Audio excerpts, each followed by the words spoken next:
కొన్నిసార్లు రెగ్యులర్గా మనం కిచెన్లో వాడుకునే వస్తువులు ఉంటాయి కదండి, మిక్సీ కానివ్వండి, గ్రైండర్ కానీ, గ్యాస్ స్టవ్ కానివ్వండి, పాడైపోయినాయి అనుకోని కొంచెం ట్రబుల్ ఇస్తూ ఉంటాయి. అలాంటప్పుడు మనం ఏం చేస్తాం, కొంతమంది ఏంటి అని అంటే కొత్తది కొంటూ ఉంటారు, లేదంటే బయట పర్సన్ని తీసుకొచ్చేసేసి బాగు చేయించుకుంటూ ఉంటారు. మనం ఈ సింపుల్ చిట్కాలు ట్రై చేస్తే చాలండి. మనం మిక్సీ కానివ్వండి, లేదా గ్రైండర్ కానివ్వండి, లేదు అంటారు గ్యాస్ స్టవ్ కానీ మనం ఇంట్లోనే రూపాయి ఖర్చు లేకుండా అయితే క్లీన్ చేసుకోవచ్చు, బాగు చేసుకోవచ్చు. అది ఏంటి ఆ సింపుల్ చిట్కాలు అయితే ఈ వీడియోలో అయితే చూసేద్దాం. ఫస్ట్ టిప్ వచ్చేసి ది బెస్ట్ టిప్ అండి. ఆఫీస్కి వెళ్ళే వాళ్ళకైతే ది బెస్ట్ టిప్ అండి. ఖచ్చితంగా చపాతీ చేసుకోవాలి అనుకున్నప్పుడు మనం ఎక్కువసేపు ఒత్తాము అనుకోండి చపాతీ పిండిని, మనకి సాఫ్ట్గా ఉంటాయి అండ్ లాంగ్ టైం ఫ్రెష్ కూడా ఉంటాయి కదండి. అలా కాకుండా ఎక్కువ టైం లేనప్పుడు సింపుల్గా ఈ విధంగా అయితే ట్రై చేయండి. చపాతీ పిండి ఎక్కువసేపు రుద్దాల్సిన అవసరం ఏమి ఉండదండి. కొంచెం గోరువెచ్చని నీళ్ళు ఉంటాయి కదా, ఈ విధంగా స్పూన్ తోటి గోరువెచ్చని నీళ్ళు కొంచెం పోసుకుంటూ ఈ విధంగా కలిపేసి పక్కన పెట్టేసేసేయండి. ఎక్కువసేపు టైం లేదు, 10 నిమిషాలు పక్కన పెడితే కదండి మనకి సాఫ్ట్గా వచ్చే చపాతీ. ఎక్కువ టైం లేదు, ఎక్కువ చేతులు రుద్దాల్సిన పని లేదు అనుకున్న వాళ్ళు ఎవరైనా ఉన్నారు అని అంటే ఈ విధంగా వేడి నీళ్ళు, గోరువెచ్చని నీళ్ళు స్పూన్తో వేస్తే ఒక్క 4 మినిట్స్ 5 మినిట్స్ ఉంటే చాలండి. వెంటనే మనం చేతితో నొక్కేసాము అనుకోండి చపాతీ అనేది చాలా సాఫ్ట్గా వస్తుందండి. అట్ ద సేమ్ టైం ఎక్కువసేపు మనం నొక్కకుండానే లాంగ్ టైం ఫ్రెష్గా ఉండాలి, సాఫ్ట్గా ఉండాలి. టైం లేదు అనుకున్న వాళ్ళు ఈ సింపుల్ ట్రిక్ని అయితే ట్రై చేయండి, చాలా బాగా అయితే వస్తాయి చపాతీ. అండ్ నెక్స్ట్ టిప్ వచ్చేసి లేడీస్ కిచెన్లో వర్క్ చేసేటప్పుడు ఖచ్చితంగా వేడి నూనె అనేది పడుతూ ఉంటుంది కదా, లేదంటే కాలడం కూడా జరుగుతూ ఉంటుంది కదండి.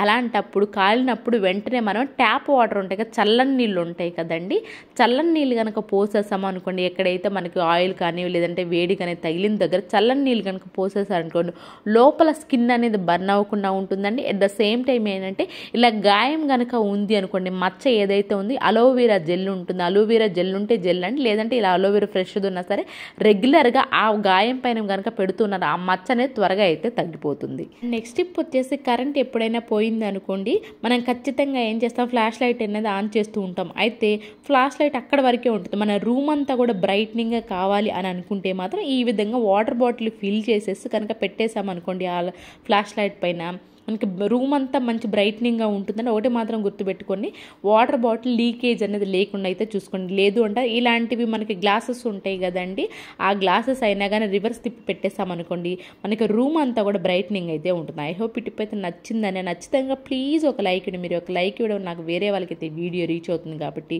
ప్లీజ్ అండి లైక్ ఇచ్చి సపోర్ట్ చేయండి. అండ్ నెక్స్ట్ టిప్ వచ్చేసి వాటర్ బాటిల్స్ ఉంటుంది కదా, వాటర్ బాటిల్ని సగానికైతే ఆ విధంగా కింద అయితే కట్ చేసేసానండి. ఆ తర్వాత ఇలాంటి మనకి బిర్యానీ వాటిపైన క్యాప్స్ అయితే వస్తూ ఉంటాయి కదా, ఈ క్యాప్ని ఏం చేసేస్తానండి, ఈ విధంగా చాకును కొంచెం వేడి చేసేసి ఈ విధంగా చుట్టూ కూడా నేనైతే రంధ్రాల్లాగా అయితే పెట్టేసుకున్నాను. తర్వాత మధ్యలో కూడా ఉంటుంది కదండి, మధ్యలో కూడా అయితే నేను రౌండ్గా అయితే హోల్డ్ చేసేసుకున్నాను. దీన్ని 2 టైప్స్గా అయితే మనం ఉపయోగించుకోవచ్చా. మన స్పూన్స్ ఉంటాయి కదండి, దాన్ని బాటిల్కి ఏంటంటే మనకి గ్లూ పెట్టి అంటించుకున్నామే అనుకోండి, ఫెవిక్విక్ కానీ లేదంటే గమ్ము గ్లూ కానీ అయితే ఇంకా బాగా స్ట్రాంగ్గా ఉంటుందండి. దాన్ని పెట్టి కనుక అంటించుకున్నామే అనుకోండి, మనకి ఏంటంటే మధ్యలో ఏంటంటే చాకులు పెట్టేసుకోవచ్చు, చుట్టూ ఏంటంటే స్పూన్స్ అయితే పెట్టేసుకోవచ్చు. స్పూన్ స్టాండ్స్ ఉంటే ఓకే, కానీ లేని వాళ్ళు ఎవరైనా ఉన్నారంటే ఈ విధంగా బాటిల్ ఉంది అనుకోండి, ఈ విధంగా అయితే ట్రై చేయండి. అండ్ నెక్స్ట్ స్టెప్ వచ్చేసి కొన్నిసార్లు మనం ఎగ్ ఇలా ఆమ్లెట్ వేసుకోవడానికి వేసినప్పుడు ఎగ్ షెల్, ఎగ్ పెంకు కూడా లోపల పడిపోతూ ఉంటుంది కదండి.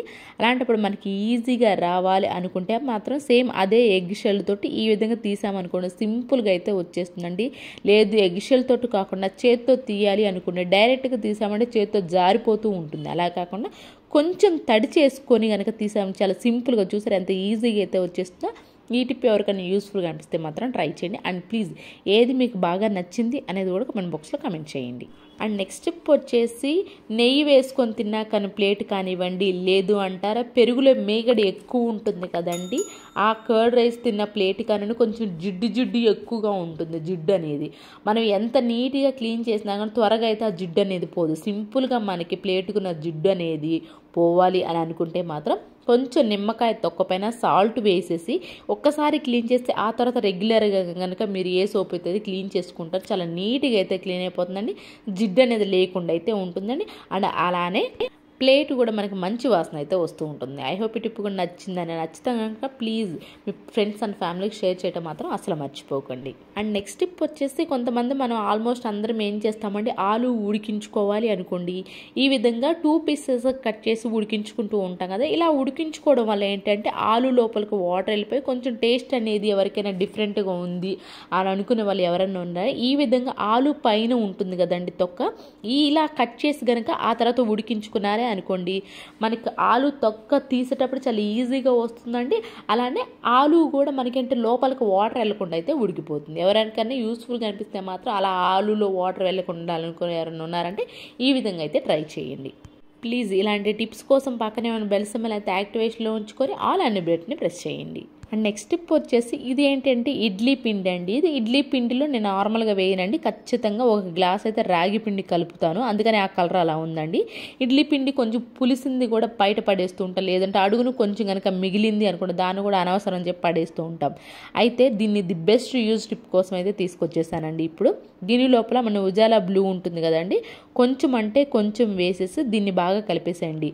ఇలా అనవసరమైన దాన్ని ఎలా రీయూజ్ చేసుకోవాలి, మన మనీని ఎలా సేవ్ చేసుకోవాలి, చాలా అయితే టిప్స్ ఉన్నాయని మన ఛానల్లో. ప్లీజ్ ప్రీవియస్ వీడియోస్కి వెళ్ళండి, చూడండి, మీకు నచ్చితేనే సబ్స్క్రైబ్ చేసుకోండి.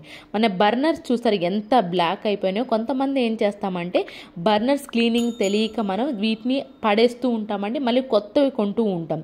అలా కాకుండా బర్నర్స్ మనకు హోల్స్ పూడిపోయినా కానివ్వండి, లేదు అంటారు ఈ విధంగా బ్లాక్ అయినా కానివ్వండి, రూపాయి ఖర్చు లేకుండా ఇంట్లోనే అనవసరం ఇది పడేద్దాం పులిసింది అనే పిండితోటి ఎలా క్లీన్ చేసుకోవాలో చూద్దామండి. ఈ విధంగా బర్నర్ని ఒక నైట్ మొత్తం వదిలేసేసండి. ఇక్కడ నాకు టైం లేదు, 3-4 అవర్స్ మాత్రమే నేనైతే నానపెట్టేసేసానండి. ఇలా నానపెట్టేసిన దాన్ని నేను క్లీన్ చేసి చూపిస్తున్నాను, మీరైతే షాక్ అయితే అవుతారని ఖచ్చితంగా. కొంతమంది ఏం కమెంట్ చేస్తున్నారంటే ఈ రోజుల్లో ఈ క్లీనింగ్ అంతా ఎవరు ఫాలో అవుతున్నారు, కొంచెం పాడవగానే వెంటనే కొత్తది కొనేసుకుంటున్నారు, ఇప్పుడు వైఫ్లు శ్రీమతులు అలా ఉంటున్నారని కమెంట్ చేస్తున్నారండి. మేబీ ఒకటండి, వాళ్ళకి ఎలా క్లీన్ చేయాలని ప్రాసెస్ కూడా తెలియక పడేస్తున్నారేమో.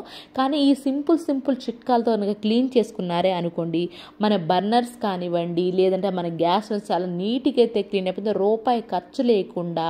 ముఖ్యంగా పొంగినప్పుడు అండి, పాలు కానివ్వండి అన్నం కానీ పొంగినప్పుడు అలాగే వదిలేశారు అనుకోండి, ఈ విధంగా కలర్ చేంజ్ అయిపోతే అలాగే మన హోల్స్ కూడా పూడిపోతాయండి, ఆ బర్నర్స్ హోల్స్ అనేవి. దీనివల్ల అంటే గ్యాస్ కూడా ఎక్కువ వేస్ట్ అవుతూ ఉంటుంది. సో మీరు ఈ విధంగా పిండి కానివ్వండి మిగిలింది అనుకోండి, ఈ విధంగా క్లీన్ చేసుకొని చాలా నీట్గా అయితే క్లీన్ అయిపోతే మన బర్నర్స్ కూడా పడేసే పని లేకుండా కొత్త బర్నర్స్ లాగైతే ఉండిపోతాయి. మీరు ఒక నైట్ మొత్తం నానపెట్టేసేయండి. మనకు అమెజాన్లో ఏంటంటే లేదంటే ఆన్లైన్లో దేనిలో అయినా కానివ్వండి బ్రష్ అనేది ఉందండి, బర్నర్స్ క్లీనింగ్ బ్రష్. నేను ఇక్కడ స్టీల్ స్క్రబ్బర్ మాత్రమే యూజ్ చేసి క్లీన్ చేస్తాను. మీకు స్టీల్ బ్రష్ కనుక కావాలి అనుకోండి, ఆన్లైన్లో చూడండి బర్నర్స్ క్లీనింగ్ బ్రష్ అని చెప్పేసి. ఈ విధంగా నానపెట్టేసిన తర్వాత ఆ బ్రష్తో కనుక క్లీన్ చేశారనుకోండి, నైట్ మొత్తం వదిలేసేసి ఆ బ్రష్తో క్లీన్ చేశారని చాలా నీట్గా అయితే క్లీన్ అయిపోతే సేమ్ కొత్తలో మనం తీసుకొచ్చిన బర్నర్స్ ఎలా ఉంటే సేమ్ అదే కలర్ లాగా అయితే వచ్చేస్తాయి. బట్ టైం అయితే పడుతుందండి, వర్క్ వెంటనే అయితే రావండి. చూసారా ఫస్ట్ ఎంత బ్లాక్గా ఉన్నది, ఈ విధంగా కలర్ అయితే చేంజ్ అయిందో అలా ఉన్నది. ఈ విధంగా అయితే నేను 4-5 అవర్స్ నానపెడితేనే అలా వచ్చిందండి. ఇంకా మీరు నైట్ మొత్తం వదిలేసి తర్వాత క్లీన్ చేసి చూడండి, ఖచ్చితంగా మన కొత్త బర్నర్స్ లాగా అయితే ఉంటాయి. ఈ టిప్ ఎవరికైనా యూస్ఫుల్గా అనిపిస్తే ట్రై చేయండి. బర్నర్స్ క్లీనింగ్ టిప్ మన చాలా బోల్డ్ అయితే ఒకసారి ప్రీవియస్ వీడియోస్లోకి వెళ్ళి చెక్ చేయండి, ఖచ్చితంగా మీకైతే యూజ్ అవుతుంది. ఇవేనండి ఈరోజు టిప్స్ ట్రిక్స్. యూస్ఫుల్గా అనిపిస్తే మాత్రం ఈ టిప్స్ అన్ని ఒకసారి ట్రై చేయండి. ఏది మీకు బాగా నచ్చింది అనేది కూడా కామెంట్ బాక్స్లో కమెంట్ చేయండి, లైక్ చేయండి, షేర్ చేయండి, సబ్స్క్రైబ్ చేసుకోవడం మాత్రం అస్సలు మర్చిపోండి. రేపటి వీడియోలో మంచి టిప్స్తో మళ్ళీ మీ ముందుకు వస్తాను. అంతవరకు మీ అందరూ హ్యాపీగా ఉన్న హార్ట్ఫుల్గా అయితే